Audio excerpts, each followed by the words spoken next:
Peace, everybody. Peace. Welcome. Today I'm going to discuss the birth chart of an individual born on June the 4th, 2021 at 11:40 a.m. in the United States. So I'm going to share my screen. And okay. So I'm just going to talk about what exactly the birth chart is first. So the birth chart is a blueprint of your life path here in this incarnation, right? So it gives us the placement of the planets, asteroids, what was happening in the heavens at the time of your birth, right?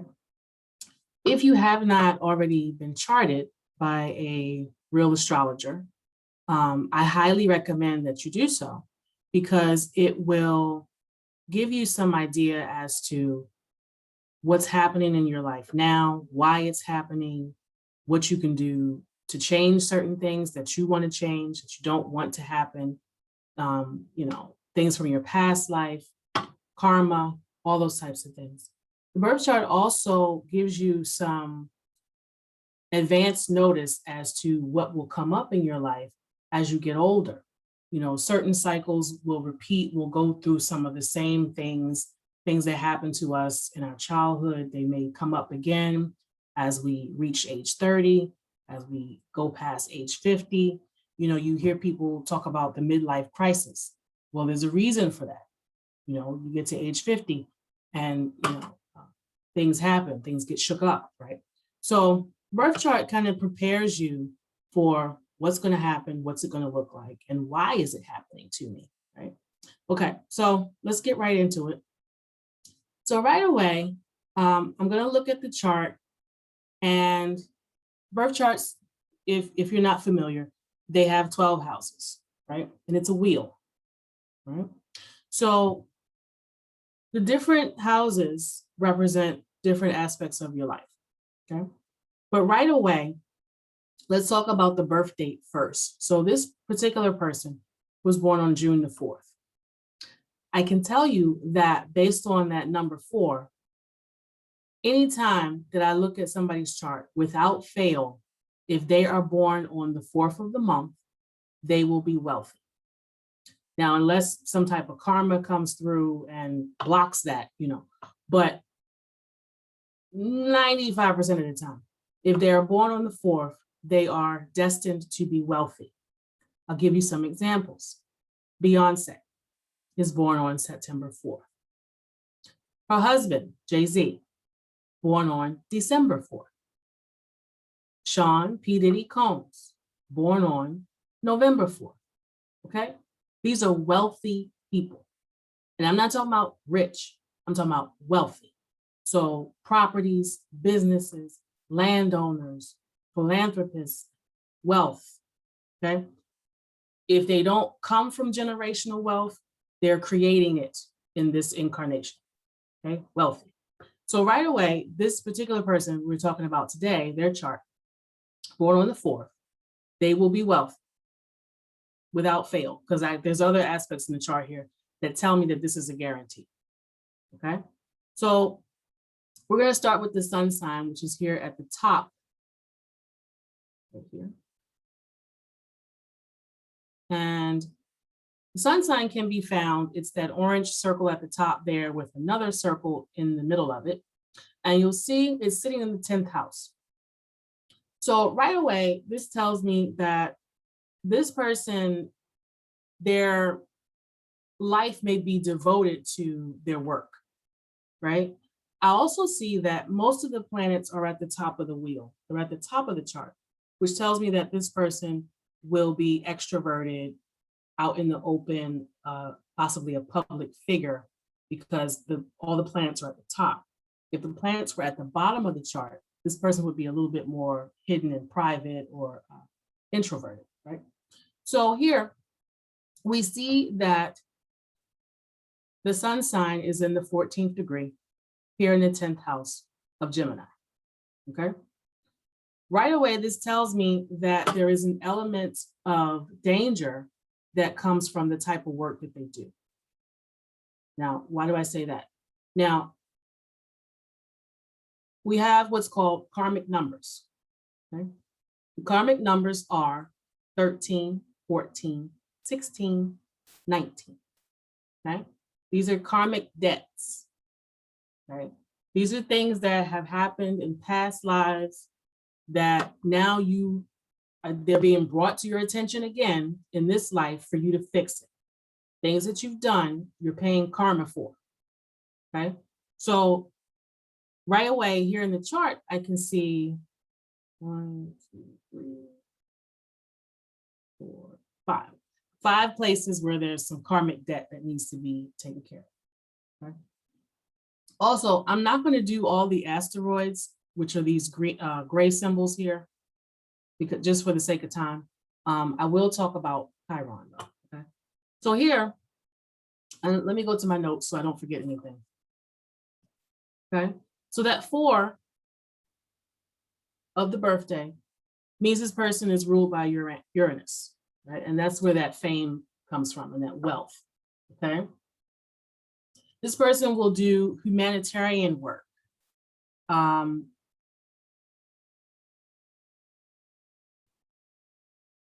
The 14 guarantees having a violent nature. So they may be prone to sudden outbursts, switching up, getting angry, especially with this Gemini signature here. Being kind of putting on a face of being kind of friendly, but then prone to like a angry outburst, right? They may even be like a whiner, or complainer, okay? Let's see here. Okay, I'm gonna move on to, I'm gonna stay here in the 10th house. So here, next to the sun sign, we have Mercury, okay? Mercury's here, it's that purple sign there next to the sun. It's at a 23 degree. Now in numerology, we reduce that. So it becomes 2 plus 3, which is 5, okay? 5 is always a signature of conflict. Even when you see me do the tarot cards, 5 comes out, conflict, always, right? So here, with the conflict in the 10th house, there will be an opposition or conflict to the type of work that this person does. The work that they do may upset groups of people, okay? They may do humanitarian work. They might be a speaker or an advocate for underrepresented groups of people, and there may be some opposition to that. They may speak out against certain causes or certain injustices, right? And there will be some opposition for that. This person will stand firmly in their beliefs, they will speak their mind, and they will be combative because of that 5, okay? They'll be demanding. All right, let's move on. I'm going to talk now about the midheaven, which is the MC at the top. You'll see it there. Also in the 10th house. The midheaven represents the father as well. So here, 26, we reduce that, becomes 8. So now we see another signature, which is Scorpio. 8 represents Scorpio. Scorpio energy is intense. It's passionate. It can be aggressive. But it's very intense. This is why people, they have negative things to say about Scorpios, because it's a very intense sign, and you have to be able to handle that. So here we have the 8th degree with the father. And let me go to my notes here.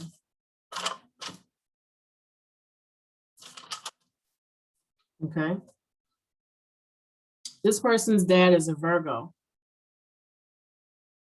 I see problems coming up when they become a teenager. So they may have some resentment towards dad that pops up during the teenage years, right? This person will be pretty because their midheaven is in Taurus. And, you know, Taurus is ruled by Venus. So this person will be very beautiful, very attractive, but they will be mean. They'll be mean, like a, you know, mean girl. But being beautiful will also help her. Remember, we're still in the 10th house of career. Being beautiful will help her in her career. She'll get what she wants because she's pretty. Okay, so that's the signature we have here. All right. Moving on, we have, I want to start with Neptune. No, let's not skip that one. Let's go.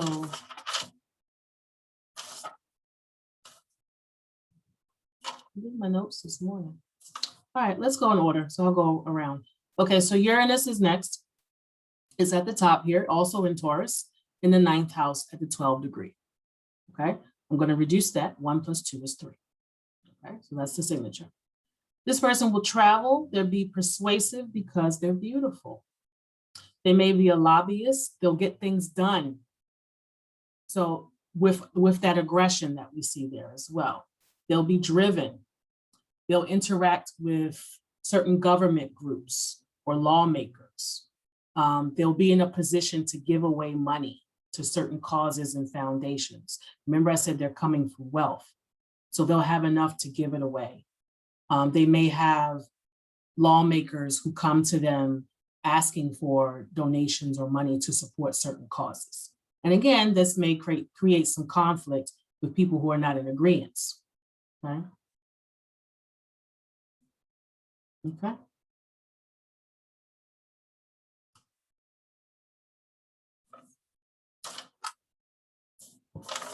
Let's move down. I did do the moon, but for some reason it's not in order here, but that's okay. All right. The Neptune is here. That's that symbol that looks like a pitchfork on the side. 2 + 3 is 5. Again, another degree of conflict. Okay. So we have Neptune and Pisces. This person may be magical. They have magical gifts. They might be intuitive. They have the power to get things done. Maybe simply by thinking of it, like, you know, a certain type of mind magic, you know. This kind of comes from the lineage as well. Like, it's not something that just popped up. Pisces is a magical sign, very intuitive, very sensitive to the senses and things like that, and psychic abilities, right? So this is the signature here in Pisces. This person will be independent, but still expected to uphold certain standards, possibly because of the lineage and the family that they come from, this family of wealth. You know, so there's certain expectations so that you don't mess up the wealth. Okay. Okay. Now I'm going to go to the moon, which is here in the 12th degree, also 3. All right. This person will have power and be assertive. Remember, again, assertive when it comes to ambassadors, groups of people, people who have political power. She'll be persuasive in that. She may decide to pursue a degree in law, but I don't really see her using it to be a lawyer, but more so to gain the knowledge so that she is able to assert herself and assert her viewpoints when meeting with these groups of probably men, you know, lawmakers and government officials and things like that. Okay. In the moon sign here, because it's sitting in Aries, I also see some conflict with mom, might be kind of angry and combative with the mother as well. Okay. Now, I'm here on the right side of the chart, which is the east side of the chart. Chiron is here, it's sitting in the 8th house. We have Chiron in Aries at a 3rd degree as well. So Chiron is the wounded healer, right? And here in this signature, there could be, this is in the 8th house. So there could be issues with intimacy. With Aries, the wound can be on many different levels. But because it's sitting in the 8th house, the 8th house is ruled by sex and Scorpio. Scorpio rules sex. So there's an issue here in the sexual department. It also affects how this person will be perceived. So she may, with the Aries signature, she may be perceived as being very youthful looking. And because of that, people will not take her seriously. So she's got the fact that she's beautiful and looks like a little young girl means that people are not going to take her seriously. So that's what happens here, okay? All right, moving on.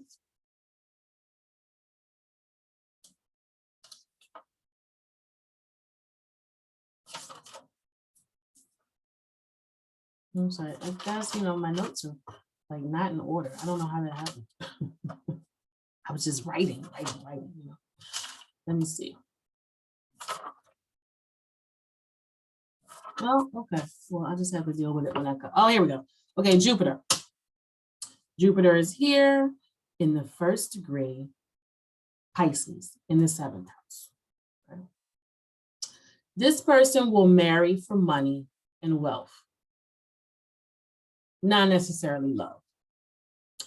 And I don't see, because we're dealing with Pisces, I don't see them being faithful, or they may have a partner who's not faithful. Some promiscuity going on, right? Either from this person or from the person they choose to marry. There will be little knowledge of how to be in a marriage and how to be a wife. You know, this may come from being so focused on the career. Remember, I talked all these houses up here. Most of the houses are sitting in the 10th house, you know, planets, I'm sorry, are sitting in the 10th house. So there's a focus on the career and the work and what you're supposed to be doing in the career path, right? So wisdom and maturity will come after being married for a long time. The marriage may not be a happy one, and so both parties may find comfort outside of it, right? Or there may be like a focus on, you know, not really coming home and working on the marriage, but you'd rather be at work, you know, that type of thing. All right, moving down, we got Saturn. Saturn is here in the 6th house of Aquarius at a 13 degree. Remember, I talked about karmic number, right? So here, Saturn appears to rectify karma from the past life. Okay, it's here for you to clean it up and fix it. Saturn also restricts, it constrains. Saturn rules time. Okay, so here in the 6th house, there may be some sexual dysfunction. And this also, I talked about it also in the 8th house, which is also the house of sex. So some sexual dysfunction, maybe not being able to conceive right away, things like that. So in this particular case, Saturn is afflicting in the sexual area. Okay. Moving down. Okay. Pluto in the 5th house. Remember, the 5th house rules children. Right? So we have 26 degrees, which again is a Scorpio signature. 2 + 6 is 8. Capricorn in the 5th house. This person will feel that children slow them down. They are a distraction from the work that has to be done. This person could be a workaholic, right? Okay. There may be difficulty in pregnancy and birth. This person will repeat the pattern of not being fully present for their children because they may have experienced that themselves from their parents.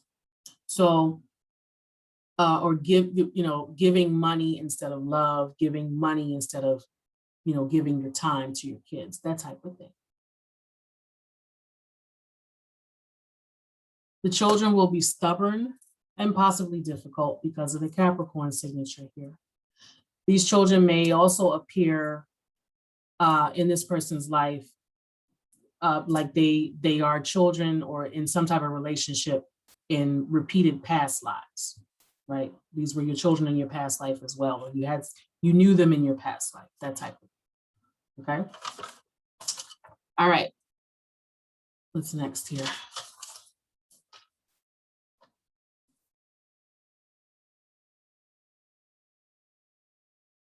Did I pass that? Okay. The Ascendant, okay, on the other side. The Ascendant is in Leo at 29 degrees. Again, being beautiful.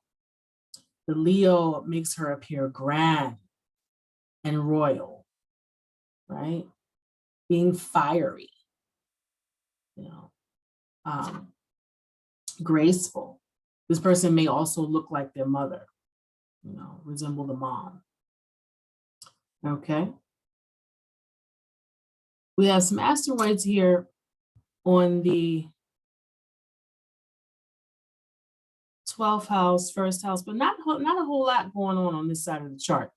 Now, I'm going to go here to Mars. Mars is here in the 11th house of Cancer, 25 degrees. We're going to reduce that to 7. This person will appear gentle. That's the Cancerian nature, gentle and laid back. But the other side of this is the Gemini part will show up as Mars, right? So there may be, remember Mars rules war. So there may be someone in their circle who's abusive or prone to violence, might be a boyfriend, or this person might have friends in their circle who experience violence because of this Mars aspect, okay? The Venus is also in Cancer in the 11th house at 2 degrees. Again, the Venus will make, and the Cancer together. Cancer is a feminine sign. So this person will be caring and nurturing to their friends, to their group, and those within their circle.